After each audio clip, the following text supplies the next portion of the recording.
Hello and welcome to the Gooner Talk, back again with you guys for another episode of our Raw Reaction series, joining you at 8 a.m. every single day. I hope you're doing good and well and enjoying what is left of the season. These intros get harder and harder to do, especially when what happens on Monday nights. But I hope you're managing to take your mind off things outside of watching these shows and other podcasts, and I hope more things are going on in your life as well, that you don't necessarily have to worry about the world of Arsenal as your primary source of focus, like I do. Anyway, good morning, everybody join us in the chat box. Good morning to Matt. Good morning to Mohammed. Good morning to Stevie, to Brad, to Jose, to Ray. Hope you're doing good, guys. DJ Steele, good morning to you. Simon, Marcus, Rahil, Anthony, Martin. Good morning, guys. Ansa, Shreyas, Nikolai, Kevin, good morning. Rich, Black Shine, Simon, Gillian, good morning. Nigel, Damien, Morgie, thank you so much for joining us as always, and so many more of you as well. I have put a poll in the chat box this morning, so make sure that you voted on the poll. The poll question this morning is, are you confident Arsenal will have a good transfer window without Champions League football? So far, 119 of you have voted. 58% have said yes, 42% have said no. Very split right now. But make sure you press one of those two buttons, vote on our poll, and then once you've voted, press the like button, the little thumbs up under the video. It really does help us out, and I really would appreciate if you could drop a like on the video and subscribe to the channel if you are indeed new. Without further ado, let's kick on with today's stories. We kick off with Nicolas Pepe speaking on his YouTube channel yesterday. Charles Watts theorized that perhaps that could have been the last we have seen of Nicolas Pepe playing for Arsenal. It was a very disappointing substitute performance, of course. He offered very little. In fact, what he did offer was giving Newcastle United probably their best shooting opportunity of the game, which thankfully, I say thankfully because it didn't matter in the end, but thankfully they didn't score from it. But he believes this could be the last time we have seen Nicolas Pepe in an Arsenal shirt. If you remember, he came on against, was it Leeds and got or Man United, one of the two, and got very highly criticised by Albert Stuvenberg after the game. Came on in this game against Newcastle and had another very poor game. And the club, I believe, will be looking to move on from Nico Pepe as soon as they feasibly can. Moving forwards, and Aaron Hickey, Arsenal continue to be very strongly linked with him. David Ornstein did say that this deal is not as close as a lot of the Italian media believe that it will be. And also reports coming out from England that both Brentford and Newcastle are said to be fighting with Arsenal to try and sign Hickey. You would think that Arsenal would certainly have the edge. However, both of those teams may be able to offer Hickey more first-team football promises than what Arsenal can. That said, with Europa League football next season, there would be lots of opportunities to play in Europe and in the cup competitions. And of course, with Tierney's fitness, you never know what's going to happen. And so therefore, you should really be able to get plenty of game time with the Arsenal next season. But Hickey, still strong links, still conflicting reports with what David Ornstein has said, but also that Brentford and Newcastle are said to be interested in Aaron Hickey next season. Now, Cody Gakpo has been speaking about his future. He was asked about what might happen. He said, anything can happen this summer. I will now calmly compare all the options and see what is best for me. Staying also is another option. It would be a shame if I went somewhere where I wouldn't get a job at all and I could miss the World Cup. I'll keep that in mind.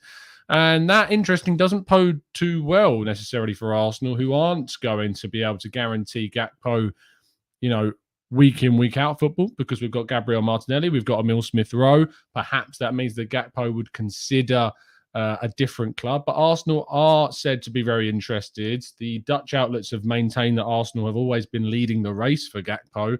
Whether or not getting Champions League football has affected that or not. And of course, I'm saying that like we have definitely not qualified, but you catch my drift. It's very unlikely that we will qualify for the Champions League. But Gakpo saying that he wants to make sure that he's getting regular game time wherever he moves. I think he could obviously get game time at Arsenal. I think we've seen this season, especially in the second half, that players like Martinelli, Smith-Rowe, even Saka are not scoring enough goals from wide areas, and Gakpo has over 30 goal contributions this season from the wide left position. He can also play centrally. I'm sure he could probably play on the right-hand side if you wanted him to as well. So there is opportunities for Gakpo at Arsenal to get game time, and he will be required to score plenty of goals should we bring him into the team next season. Now, Gabriel Jesus is set to be subject of Arsenal's first bids. They are preparing a bid for the Brazilian forward. Man City are now said to want a figure in the region of 50 to 60 million euros. It seems like every single time we talk about this, it keeps on going up and up and up. Once it was 30 million, now it's 40 million, now it's 50 to 60 million. Who knows what, in fact, Man City will ask for? Who knows if he will even leave? But the positives for Arsenal is that Champions League football is not said to be a necessity. Gabriel Jesus' representatives have told sources that he will still consider a move to a club that he believes the project suits him, even if that does not include Champions League football. So that does bode quite well for Arsenal and Jesus if they do indeed want to move for him. City, of course, have one more game left to confirm their title win. I believe it's against Aston Villa. So it's not an easy game. And Liverpool winning last night means that we'll go to the final game. And if Liverpool better Manchester City's result, they will steal the title away from them. Gabriel Jesus has been big in City's end of season push towards the title and would be a very, very solid signing if we were to get it done. But nothing confirmed, and it could end up being quite a lot more expensive than originally we thought it could do. And our final headline transfer story of the day is that, lo and behold, after we spoke about this on the channel, which is why I'm a bit wary. That said, Fabrizio Romano did talk about this, but I do find it a bit odd that we talked about Ilkay Gundogan being a possible Arsenal experience figure. If you remember, we did a show, I think it was a couple of weeks ago, talking about the experienced players that Arsenal could look to bring in the summer. And I mentioned Ilkay Gundogan as a possible option, and I think that you'd be mad to turn down the opportunity to sign someone as good as him. Yes, he's in his early 30s. Yes, he would have a significant wage, but I think of the quality that he is and the experience that he is, he would be a really good addition. I also don't think it would limit you into not bringing in another central midfielder into the team as well. It could be a great replacement for you think of a great replacement for El Neni. He's better than Granit Xhaka, and yet you're replacing that depth of someone like El Neni for Gundogan, and then you bring in a younger central midfielder as well. But isn't it odd how we spoke about Ilkay Gundogan about a week or so ago, and now we're starting to see these links crop up in the media? Look, I'd absolutely take him. I think he'd be a great addition to the squad, a great addition to the team, and a really solid, consistent performer for us. Although maybe he couldn't play every single week, but just having him in the squad, I think, would be fantastic. But City is said to be open to letting him go. Whether or not he wants to go, we don't know. But maybe he wants to try a different kind of position, different kind of environment. And City will be looking to upgrade in their own way in the summer as well. So let's have a look and wait and see what happens on this one. But I'd be very, very open to seeing Gundogan join Arsenal in the summer. And the final thing today is to inform you that we will be doing another phone-in show today. Of course, the last phone-in show that we did came before the Spurs game. And, there was a lot of reluctance, I think, to discuss maybe the manager's future and for people to come on and have a chat about what they think. So at 3 o'clock UK time this afternoon, 3 p.m., if you would like to come on and ask some questions about the manager, about Arsenal, then please make sure that you get in touch. You can contact me on Twitter at Tom Canton Media, or on Instagram via the Gooner Talk Instagram page as well. DMs are open on both. If you would like to come on, we'll be doing a slot between about 3 and 4:30. It's a first come, first serve basis. There's already a couple of people that have messaged me about coming on the show from discussions in comment sections and on the other one as well. So on the Arsenal Lounge last night, we offered it to, and so we've had people get in contact. But if you would like to get involved in the show, then make sure you send in your interest just by going over to either Twitter or over on Instagram to ask your questions about Arsenal and Arteta that you'd like to get discussions and, come back at. Hold on. Snipe Dot is in the chat. Now, Snipe Dot, I remember you messaged me on Twitter before about coming on the show, and then you went radio silent. Perhaps the environment around Arsenal is more akin to what you would like to talk about now. So I invite you to reply to those DMs that you sent me and then ignored. Just going to put that out there. Anyway, thank you so much for tuning in for this first part of the show. We're going to move on to your questions in the chat box. Let's make sure we go through as many of them as we can after this short break.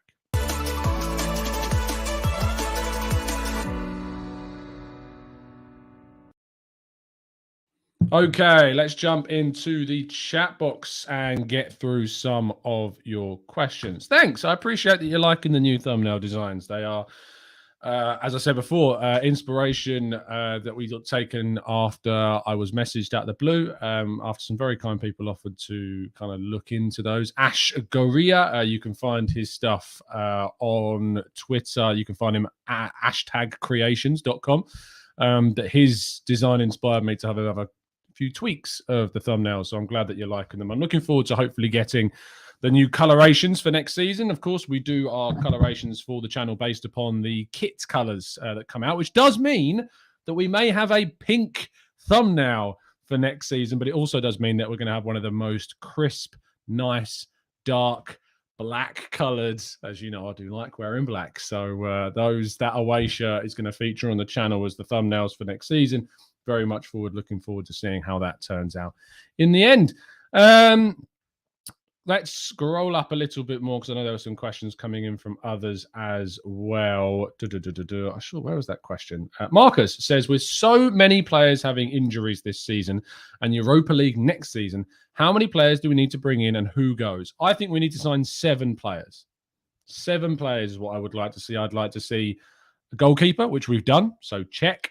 A versatile fullback, so probably Aaron Hickey. An experienced central midfielder, so an Ilkay Gundogan.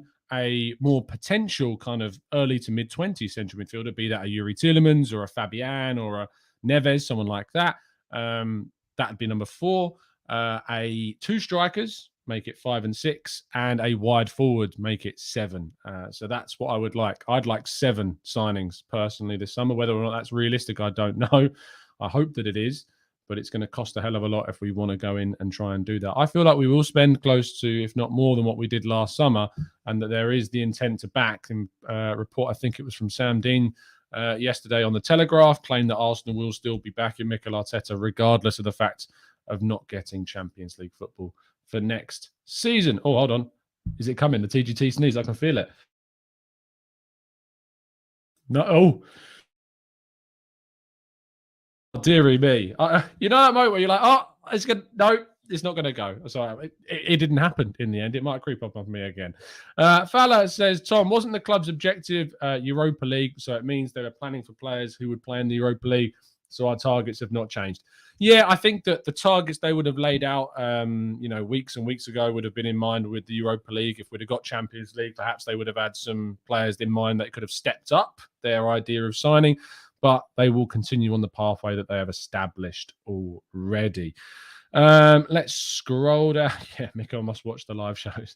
Manu says, what does he want to leave City? Or why does he want to leave City? I don't know. Maybe because of competition, regularity of minutes, one more big final move before the end of his contract. Maybe that's what he wants to do. Marcus says, will you be doing a stay, loan or sell show? I certainly will come the end of the season. Lots of transfer content to come throughout the season. Don't you worry. Perez says, Tom, Edu watches the channel and takes your recommendations seriously.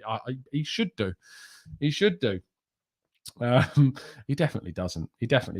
Harvey says, why is there no middle ground, Tom? People are saying they will be impressed if Arteta got us to top 4, and if he fails, all the scream is off with his head. Yeah, I'm in the middle ground, Harvey. You know, I said at the start of the season that 5th was my expectation. If you'd have said to me at the start of the season we finished 5th, I would have taken it. If you'd have said after the first 3 games we finished 5th, I would have taken it. I think now that Arsenal put a tweet out similar to this. If you'd have said in December that where we finish is 5th, probably would have taken it. If you'd have said to me 2 weeks ago, would you take 5th? No, I wouldn't, because we were in a position where we could have, finished in the top 4. We haven't done that, but I'm not going to call for the manager's heads if we are, if for achieving what I thought we would achieve this season, what my expectation was. Next season is a different kettle of fish. Next season, my eyes are on that top 4 spot. And if we don't make it, then we've not progressed. And so therefore we should probably have some conversations about whether we're moving in the right direction after what we expect to be some significant investment in the team. So let's wait and see what happens. JM says, question, Tom, what do you think about Xhaka's interview and also the Gary Neville comments? Look, Gary Neville has got personal of late. Gary Neville has lost his grounded objectivity. That's what he's done. So I'm not really taking what Gary Neville says seriously or what he's tweeting seriously, to be fair, because I think he's got personal. He's very angry and frustrated about the Manchester United situation. He doesn't like teams like Arsenal or Spurs being above a team that he considers to be bigger than them. And so that's affecting his judgment and his analysis of those teams and players. And for that matter, when it comes down to that Granit Xhaka interview, I have some sympathy. We call on players to be more honest. We call on players to be open and have accountability. And I feel like he did that. Sure, he could have worded it better. Sure, he could have probably tried to include himself more in the criticism. If he wants to come out and criticize after a really bad performance, fair enough. I'm not going to chastise him, I don't think, for it anymore, but I will.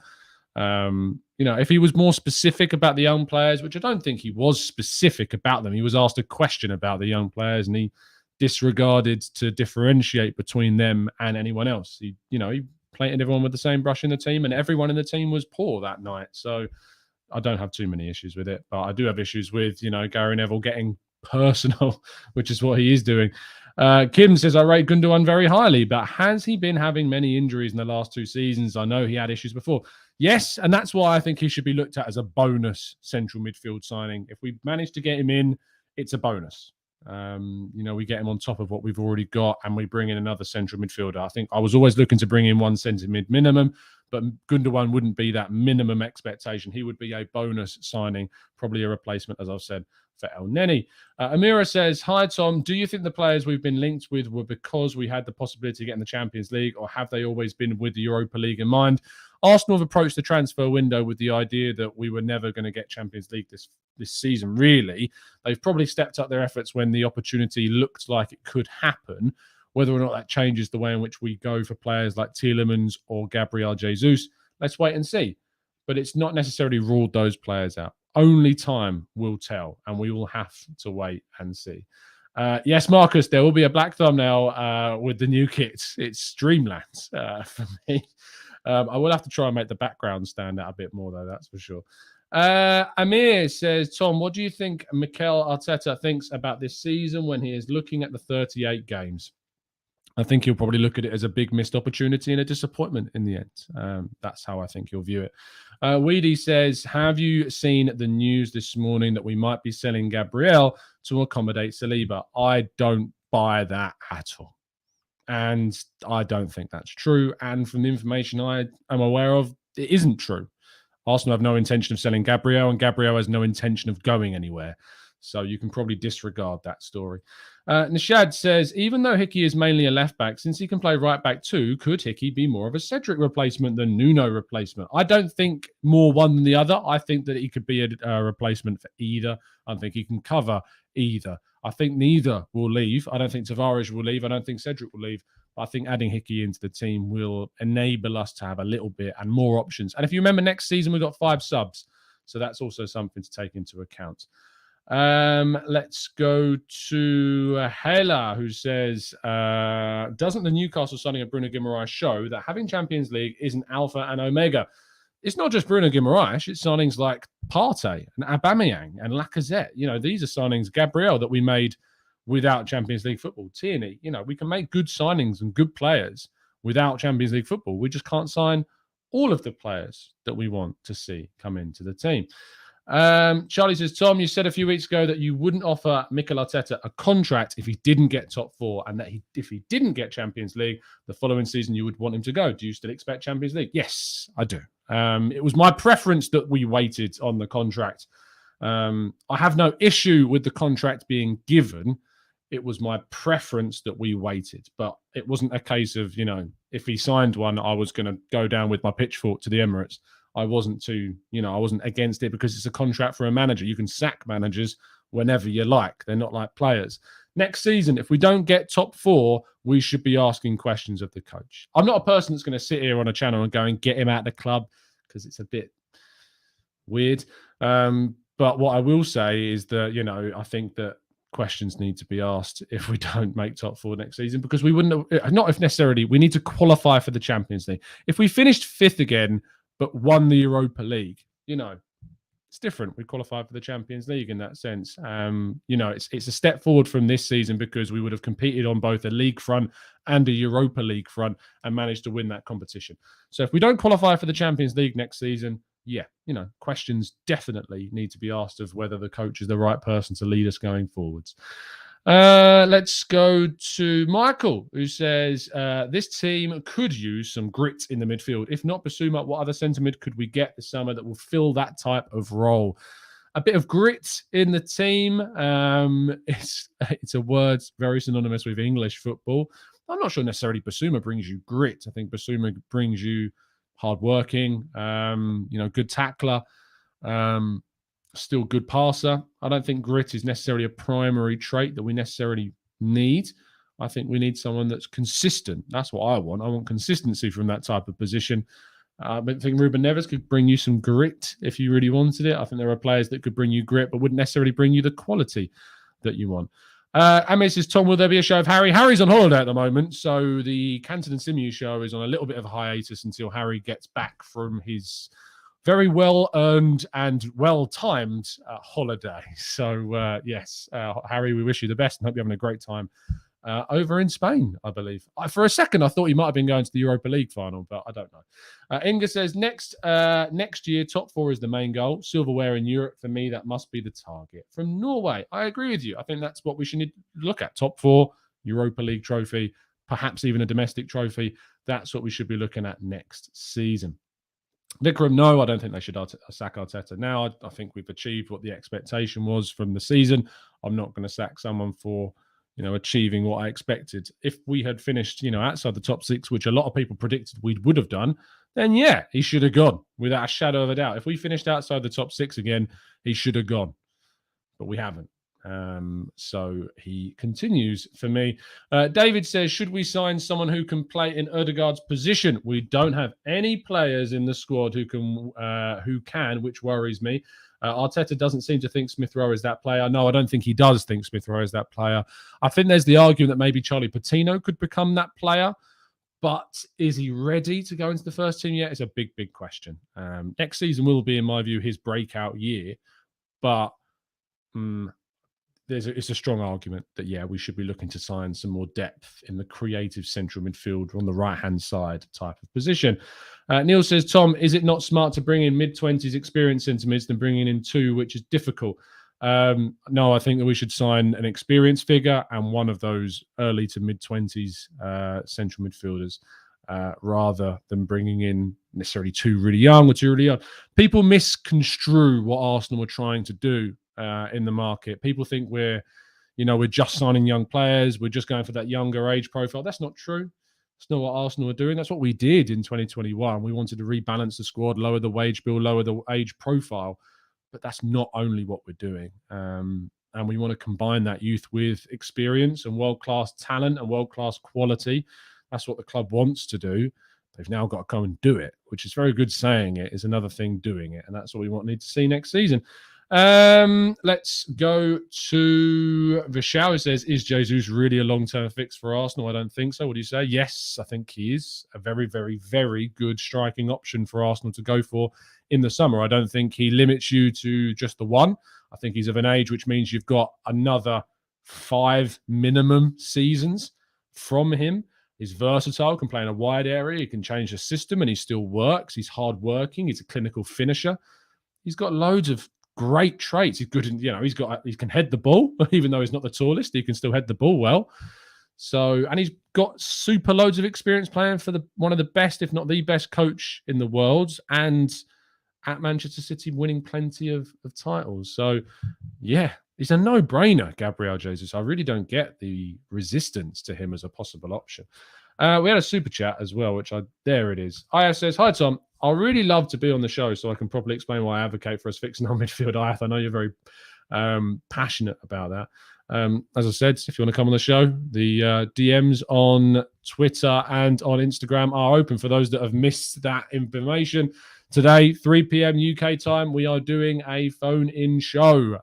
So please please, please, please do contact me and get on the show and ask you questions about Arsenal and Arteta. If you're not happy with the situation, if you think what I'm saying about the manager is wrong and you disagree with it, come and ask me questions as to why I think that, and we'll have a good discussion about it.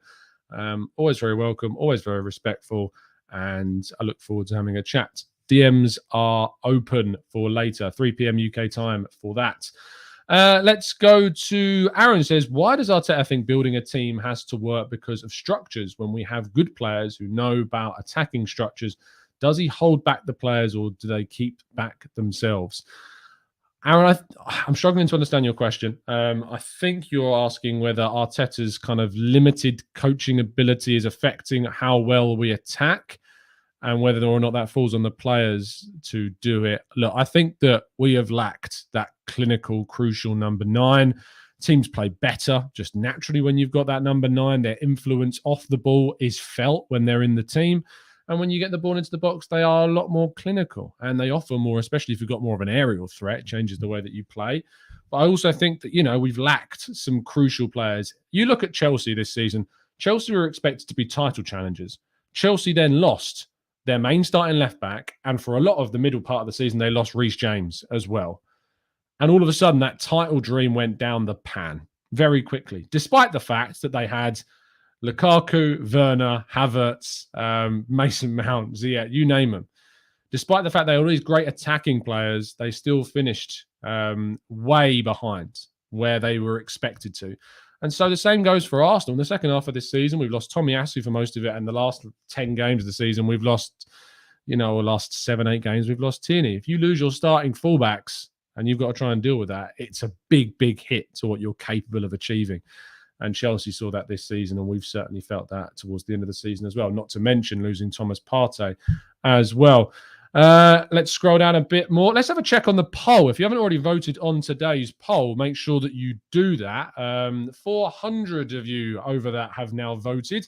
Are you confident Arsenal will have a good transfer window without Champions League football? 52% says yes, 48% says no. Very, very split indeed. If I was voting, I would have voted towards yes, but I am the forever optimist, as you know.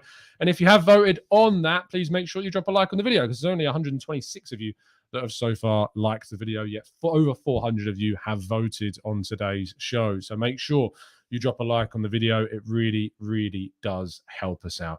Neil says, why the team has lost the fighting spirit lately in the games? You're going to have to ask them, Neil. I really can't come up with an answer for that. I don't know. It's the honest answer. I don't know. Mentally, the only explanation I have is that it's a young team and the pressure has just overrided them. And they're shattered. I think they're absolutely shattered. And that comes down to a lack of planning, comes down to injuries. But yeah, I think they're shattered more than anything, to be honest.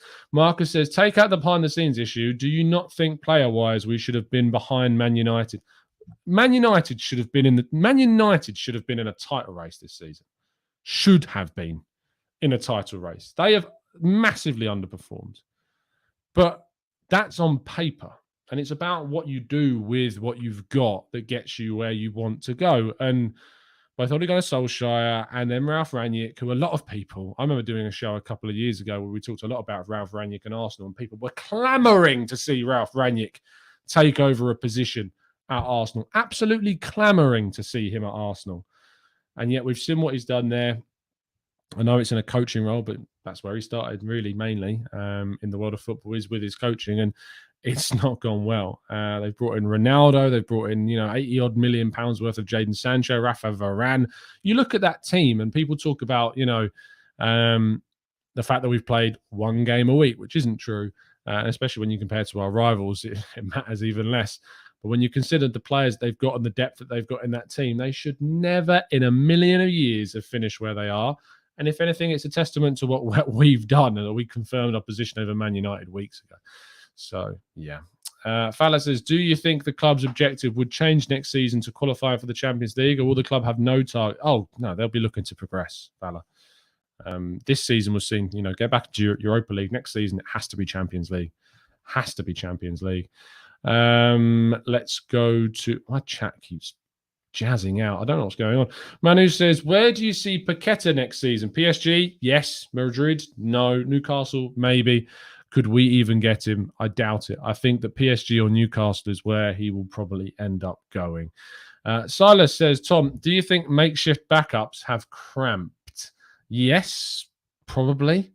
I think everyone's just shattered. They've all just absolutely just run themselves into the ground at this point. Some players have been overplayed because we've had to. Bukayo Saka has had to been played as much as he has because Nicolas Pepe is just not good enough as a backup.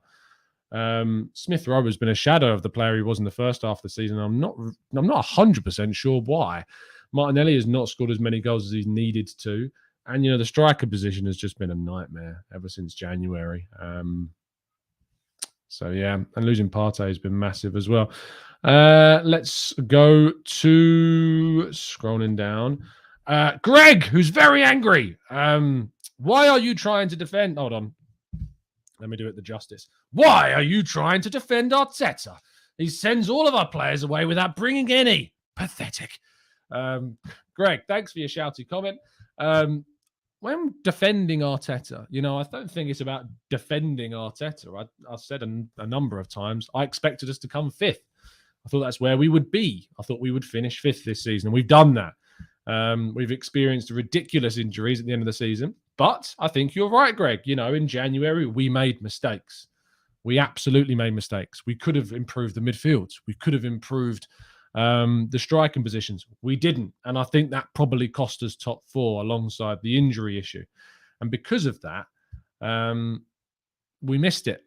But that said, I think that the issues with those injuries, had Tomiyasu, had Partey, had Tierney all been fit for the second half of the season, I think we would have finished top four. And because of that, I think there was the opportunity for us that we could have overachieved if the players were available. We didn't. It's a shame. It really is. Next season, if we miss out on Champions League, certainly I'll be criticising and questioning whether or not Mikel Arteta is the right man for the job. Vishal says, don't you think Arsenal's transition since Arsene Wenger has been too long and it's still a work in progress? Why? Do you think the board had no clue where to go when Wenger left? Yeah. Obviously, Vishal, that the board and the executive part of the club is one of the most inexperienced boards and group of directors in the footballing industry. And they're in charge of one of the biggest clubs in the game.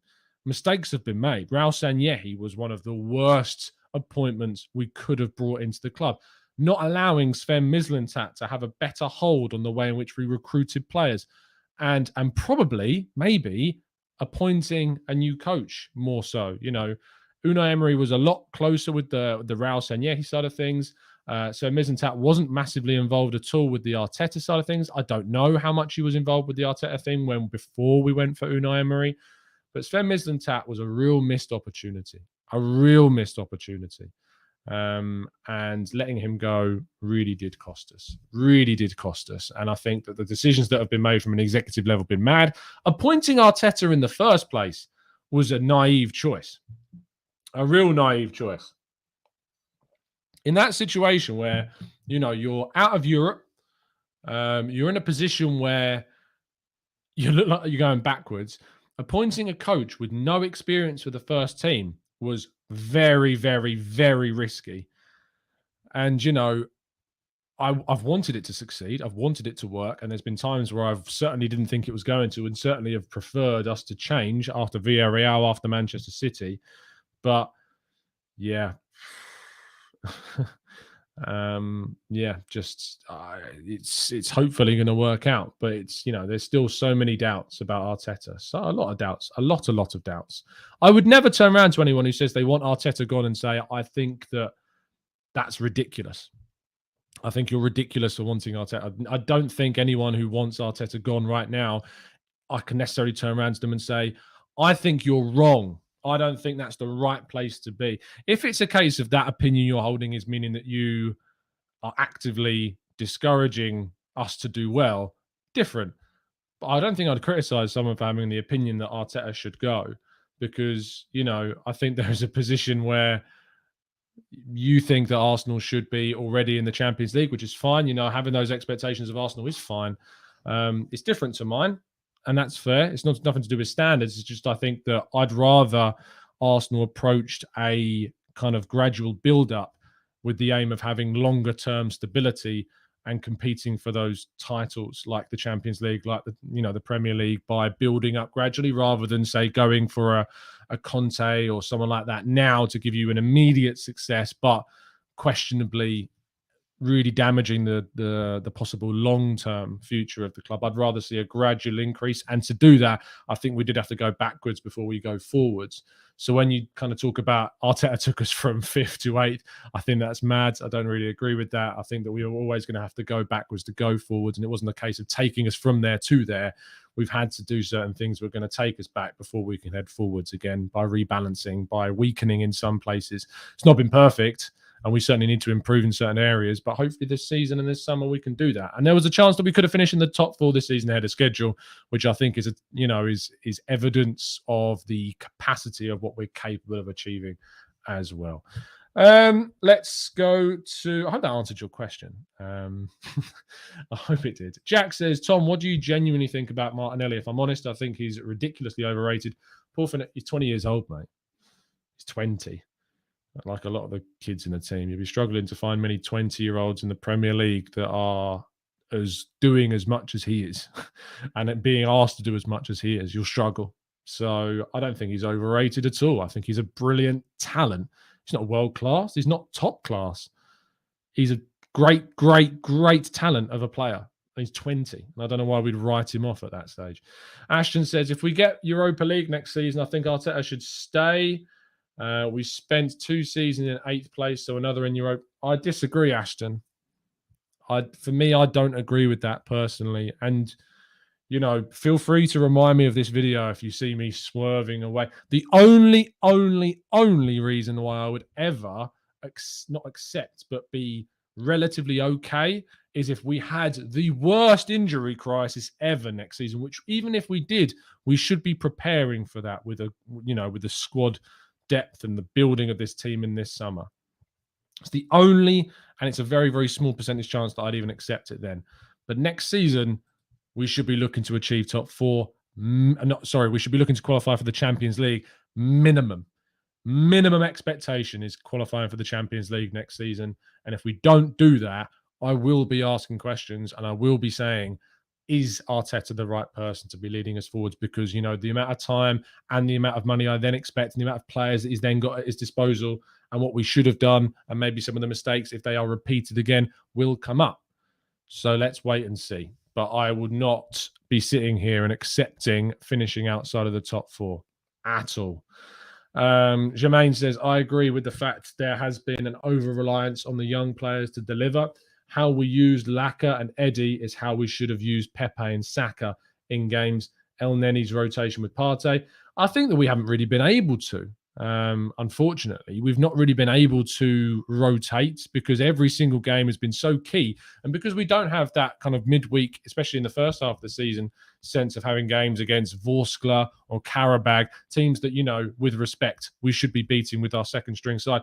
We haven't really been able to risk rotating players, because the difference between Saka and Pepe has been so great. The difference between Partey and Lokonga and El Neni is so great that we have had to use them.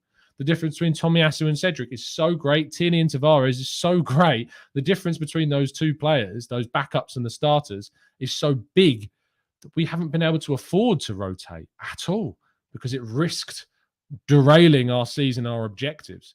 So that's why I don't think we've been able to rotate. And we didn't have a squad designed for rotation. People want to always bring up the idea that, we've played 1 game a week. We're not in Europe. Look what we've done. If we've got European football next season, how on earth are we going to expect to compete when we've got all of that, when you see what's happened this year? The squad was never designed to deal with Europe this season. We built the squad in a way to only have Premier League and Cup competitions this season. Had we have had European football, I would imagine that we would approach the transfer windows very, very differently. Sure, that's theory, but that's what I expect. So when you talk about we've only had 1 game a week, next season going to be so much harder. It is going to be so much harder, but we've also got to prepare for next season in the right way. We've got to prepare for next season by bringing in the depth and the strength and the quality that we need to cope with that. Hopefully, we'll be 7 players stronger in our first team squad next season. That's what I want to see. I want to see 7 players come into the scene in the summer to improve this squad. So let's wait and see what happens. Rich says, youngest team finishing 5th, 2 to 5 points behind Spurs with Kane and Son. I feel the main reason we slipped up is because we had to rely on youth so much, and it was unfair to expect Saka to carry us through it. It was unfair, Rich. I agree with you, but what I would say is that there was the opportunity in January to tackle that problem, and we unfortunately didn't tackle that problem like we could have done. And the injuries, of course, as well, which was out of our hands, did not help at all. Amira says, have we forgot that this is the first season this young team have played together? Even so, the first 11 haven't played much together. So many players struggle in their first year, but ours can't. You're going to find sympathy hard to come by, Amira, I'm afraid. You're going to find it very, very hard to come by. Frank says, Tom, which other available manager do you think is out there that can match Pep? None that can match them. There isn't one that can match them, I don't think. I don't think Diego Simeone matches them. I don't think Erik ten Hag would have matched them. If we were going to change coach, you would have had to bring someone in again that was going to build up to that point. Even you look at what Ancelotti did, you look at Rafa Benitez did at Everton, and it was failure. And I think that if you look at possible options, I'd be looking to say a Christophe Galtier, maybe, if we were to change coach, someone like him, to come in and see what would happen. So let's wait and see.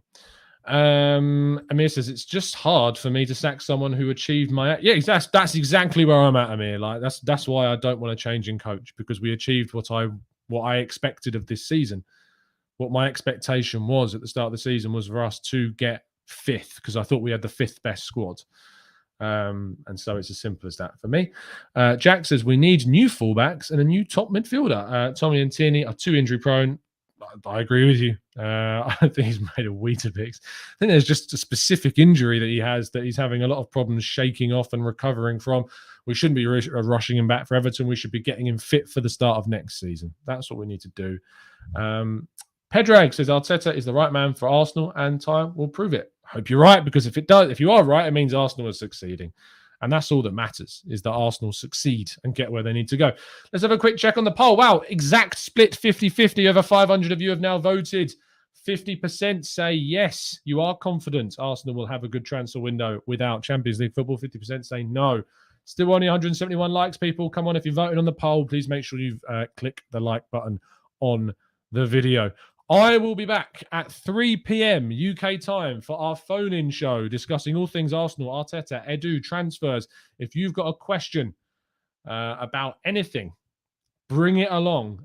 Send us a message on Twitter at Tom Canton Media or at the Gooner Talk TV, or on Instagram at the Gooner Talk. You'll be able to find us there. Send us a message. You'll be able to get on 18 plus. Make sure you've got a webcam and a mic and a good internet connection and a quiet place to record, and you can come on the show. I'll be making sure to put this out on Twitter and all of our other platforms as well to continue to notify and remind you. We've already got a couple of people lined up. If you would like to come on, it is first come, first serve. So do get in touch. I will see you then, 3 p.m. UK time this afternoon. I hope you have a fantastic day. Do drop a like on the video. Do subscribe to the channel if you are indeed new, with those notifications turned on so you never miss a show. See you soon, guys. Have a great day. And as always, up the Arsenal.